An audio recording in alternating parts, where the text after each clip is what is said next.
Hello दोस्तों, स्वागत है आप सभी का मेरे यूट्यूब चैनल जीएस बाइस अमित सर में। स्वागत करता हूं मैं आप सभी का।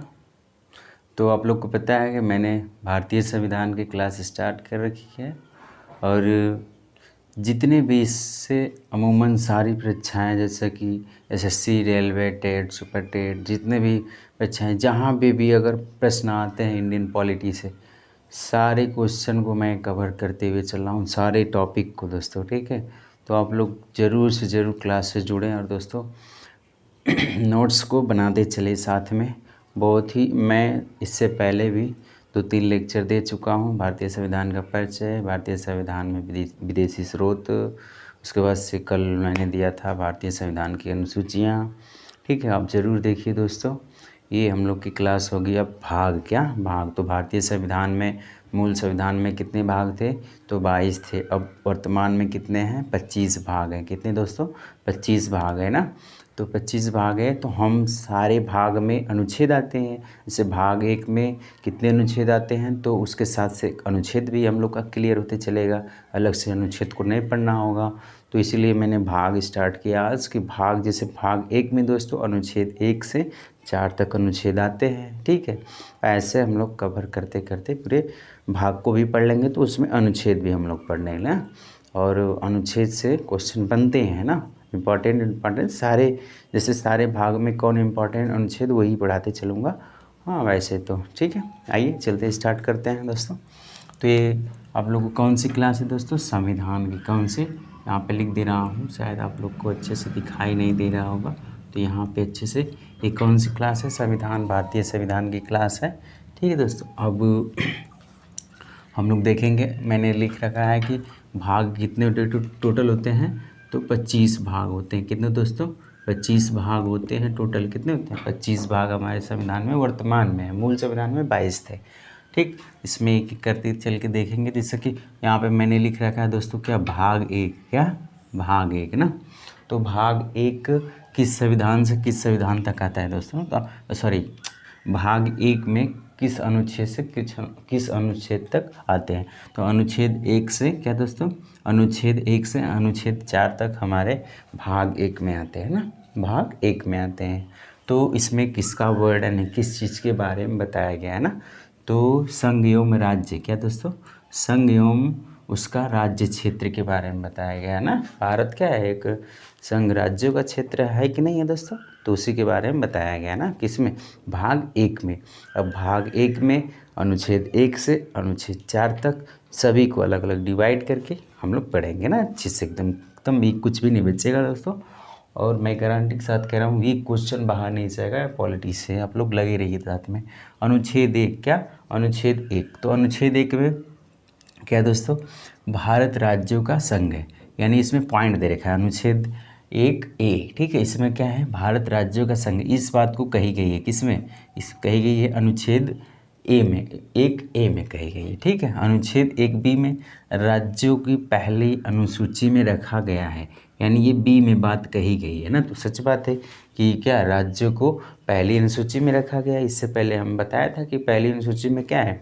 28 राज्य हैं, 8 यूनियन टेरेटरी है। हाँ, तो मैंने कल ही भी जस्ट पढ़ाया, तो आप लोग नहीं देखे होंगे, ज़रूर से ज़रूर उस क्लास को देखिएगा दोस्तों। ठीक है, आप लोग को डाउट क्लियर हो जाएगा। तो अनुसूची यहाँ पे देखिए क्या है, तो इससे बी, यानी अनुच्छेद 1B में क्या है? राज्यों की पहली अनुसूची में रखा जाएगा, है भी ये रखा गया है।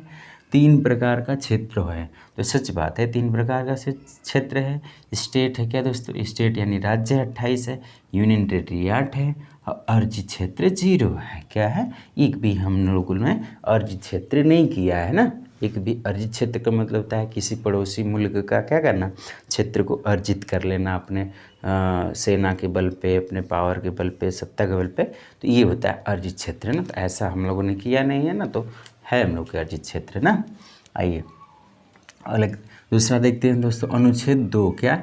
ये अनुच्छेद 1 था, अनुच्छेद 2, क्या दोस्तों? अनुच्छेद 2, तो 2 में क्या है? यानी संसद राष्ट्रपति के पूर्व अनुमति पर, क्या दोस्तों? संसद राष्ट्रपति के पूर्व अनुमति यानी सूचना पर, पूर्व अनुमति का मतलब दोस्तों सूचना पर किसी विदेशी राज्य को भारत में मिला सकती है। क्या?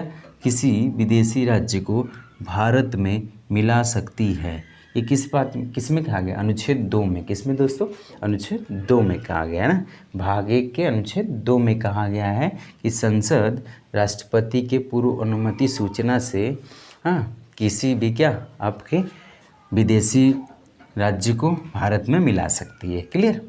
आइए देखते हैं। तो ऐसा हुआ था कौन सा हम लोग का? आइए देखते हैं। तो 35वां संविधान संशोधन 1974 द्वारा क्या दोस्तों? 35वां संविधान संशोधन 1974 द्वारा सिक्किम सहराज्य बना। क्या बना? सिक्किम सहराज्य बना ना। सिक्किम की राजधानी क्या है दोस्तों? गंगटोक है। क्या है? गंगटोक है, याद रखिएगा ना। तो अगला है दोस्तों 36वां संविधान संशोधन 1975 के द्वारा सिक्किम 22वां पूर्ण राज्य बन गया। कब? 22वां पूर्ण राज्य बन गया दोस्तों।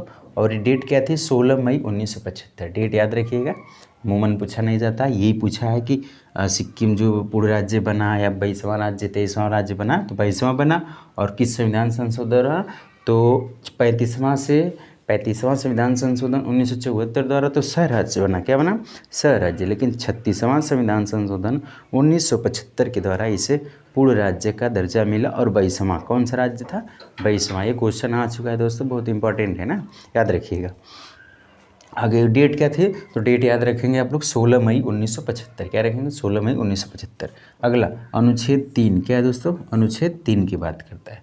तो अनुच्छेद 3 में संसद राष्ट्रपति के पूर्व अनुमति मतलब सूचना से भारत के किसी भी राज्य का नाम सीमा क्षेत्र में परिवर्तन कर सकती है।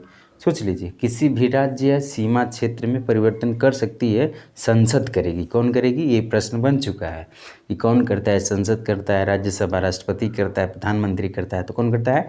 संसद हमारी करती है। ठीक है, किसके अनुमति पे? तो राष्ट्रपति की अनुमति होनी चाहिए। ठीक है ना। कौन? राष्ट्रपति के। इस समय हमारे देश के राष्ट्रपति कौन है? द्रौपदी मुर्मू जी, है ना। क्लियर? तो आइए देखते हैं ऐसा एग्जाम्पल्स कौन कौन से हैं। एग्जाम्पल समझ लेते हैं, ऐसा हुआ था कि नहीं हुआ था? तो हुआ था। ठीक है, जैसे कि मध्य प्रदेश से क्या दोस्तों? मध्य प्रदेश से छत्तीसगढ़ अलग हुआ था। कब अलग हुआ था? 1 नवंबर सन 2000 को। प्रश्न आ चुका है, मैं कह रहा हूँ, आप लोग याद रखिएगा। मध्य प्रदेश से छत्तीसगढ़ राज्य अलग बना। कब बना? 1 नवंबर सन 2000 को बना है। ठीक है। अगला है अपना यूपी, प्यारा सा यूपी। ठीक है, यूपी से उत्तराखंड अलग बना है। उत्तरांचल उत्तराखंड वही है ना, अलग बना 9 नवंबर सन 2000 को। कब दोस्तों? 9 नवंबर सन 2000 को अपना यूपी से उत्तराखंड अलग हो गया। नहीं तो हम लोग का यूपी तो बहुत ही बड़ा था ना दोस्तों। क्या था? बहुत बड़ा था। अगला बिहार से क्या? बिहार से झारखंड। क्या? बिहार से झारखंड बना। और कब बना? 15 नवंबर सन 2000 को। ठीक है, तो ये तीनों तो याद ही रखिएगा आप। तीनों आ चुके हैं दोस्तों। ठीक है, और स्थापना वाला भी डेट याद रखिए, 1 नवंबर, 9 नवंबर, 15 नवंबर। ठीक, यानी पहला क्या था? पहला हम देखेंगे अगर तो मध्य प्रदेश से छत्तीसगढ़ 1 नवंबर सन 2000। क्या? 1 नवंबर सन 2000। उसके बाद से दूसरा का अपना यूपी से उत्तराखंड अलग हुआ। तो 9 नवंबर सन 2000। 9 नवंबर सन 2000। ठीक है। आगे आपका बिहार से क्या? बिहार से झारखंड अलग हुआ। तो झारखंड का क्या है? 15 नवंबर सन 2000। ठीक है, याद रखिएगा। जैसे हमारे बिहार के देखेंगे तो बिहार की राजधानी क्या हो जाएगी? पटना। क्या हो जाएगी? पटना हो जाएगी। वहाँ के मुख्यमंत्री कौन है इस समय? नीतीश कुमार जी हैं। कौन है? नीतीश कुमार जी हैं। जैसे आपके उसके बाद से क्या दोस्तों? बिहार के बाद बगल में बिहार से कौन अलग हुआ था? झारखंड अलग हुआ था। तो झारखंड की देखेंगे राजधानी क्या हो जाएगी? रांची। क्या हो जाएगी? रांची। मुख्यमंत्री हेमंत सोरेन जी हैं। कौन है? हेमंत सोरेन जी है। ठीक है, ये तो हो गया क्या हम लोग का बिहार का। अपना यूपी, तो यूपी के जान ही रहे, यूपी से उत्तराखंड अलग हुआ था। ठीक है, कौन सा? उत्तराखंड अलग हुआ था। तो आपका यूपी के मुख्यमंत्री योगी आदित्यनाथ जी हैं। राजधानी लखनऊ आप लोग को पता ही है। उसके बाद से अगर यूपी से उत्तराखंड अलग हो तो उत्तराखंड की राजधानी देहरादून है। वहाँ के मुख्यमंत्री पुष्कर सिंह धामी जी हैं। कौन है? पुष्कर सिंह धामी जी हैं। अगला है दोस्तों मध्य प्रदेश। मध्य प्रदेश से छत्तीसगढ़ बना था। तो आपके मध्य प्रदेश से छत्तीसगढ़ बना था। मध्य प्रदेश की राजधानी क्या हो जाएगी? आपका भोपाल हो जाएगी। वहाँ के मुख्यमंत्री शिवराज सिंह चौहान जी हो जाएंगे। कौन? शिवराज सिंह चौहान जी हो जाएंगे। ठीक है। उसके बाद से छत्तीसगढ़ की राजधानी रायपुर। क्या है दोस्तों? रायपुर। ठीक, क्लियर? इस बात को याद रखिएगा। आप लोग को अमूमन याद हो गया होगा, मैंने रटवा दी क्लास में, है ना। आइए देखते हैं अनुच्छेद 4। क्या दोस्तों? अनुच्छेद 4। ठीक है, अनुच्छेद 4 क्या कहता है, भाग 1 में ही अनुच्छेद 4, तो ये साधारण बहुमत की बात करता है। क्या दोस्तों, साधारण बहुमत की बात करता है। और जैसे साधारण बहुमत अनुच्छेद 2 और 3 को 368 से बाहर रखा गया है, मतलब कि इससे बाहर रखा गया है। किससे, हमारा आर्टिकल 368 साउथ अफ्रीका से लिया गया है ना, दक्षिण अफ्रीका से, उसी के द्वारा ना संशोधन की प्रक्रियाएं होती हैं, तो वहीं से लिया गया है, तो इसको उससे बाहर रखा गया है। अब आती है दोस्तों बात की, ये तो हो गया हम लोग का क्या, अनुच्छेद 4 हो गए, ठीक है, क्या अनुच्छेद 4 हो गए। लेकिन आता है कि राज्य एकीकरण, क्या राज्य एकीकरण में योगदान किसने दिया सबसे अधिक। हाँ, ये सब पूर्ण बहुमत के आधार पे ही होता है। तो साधारण बहुमत, राज्य एकीकरण में योगदान किसने दिया, तो सबसे ज़्यादा राज्य एकीकरण में योगदान दिया था सरदार पटेल जी और बीपी मेनन जी और माउंटबेटन जी का, माउंटबेटन जी। हमारे उस समय देश में 552 देसी रियासत को मिलाया गया था इनके द्वारा, ठीक है, राज्य एकीकरण में। इसीलिए हम किसे कहते हैं आपका ये सरदार पटेल जी को, क्या सरदार पटेल जी को हम बिस्मार्क भी कहते हैं। क्या कहते हैं, बिस्मार्क भी कहते हैं ना, बिस्मार्क के नाम से जाना जाते हैं ना। ऑटोवन बिस्मार्क जो था आपका कहाँ का, फ्रांस का, वो भी क्या किया था, बहुत से देसी रियासतों को अपने यहाँ मिलाया था ना, इसीलिए उसी की तुलना में हम लोग इनको भी सरदार पटेल जी को क्या कहते हैं, पटेल जी को हम लोग बिस्मार्क के नाम से जानते हैं ना। आइए अगला है दोस्तों हम लोग का, जैसे कुछ प्रमुख हमारे देसी रियासत थी किसके आधार पे मिलाई गई थी, इन सारे में हमारे सरदार पटेल जी के योगदान थे।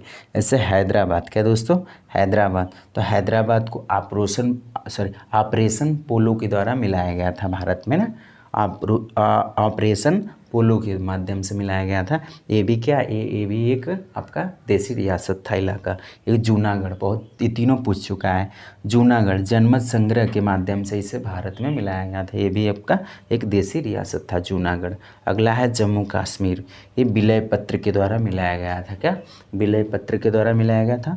और 26 अक्टूबर, डेट याद रखिए, 26 अक्टूबर 1947 को, उस समय वहाँ के राजा कौन थे, राजा हरि सिंह थे। कौन थे, राजा हरि सिंह थे, ठीक है दोस्तों।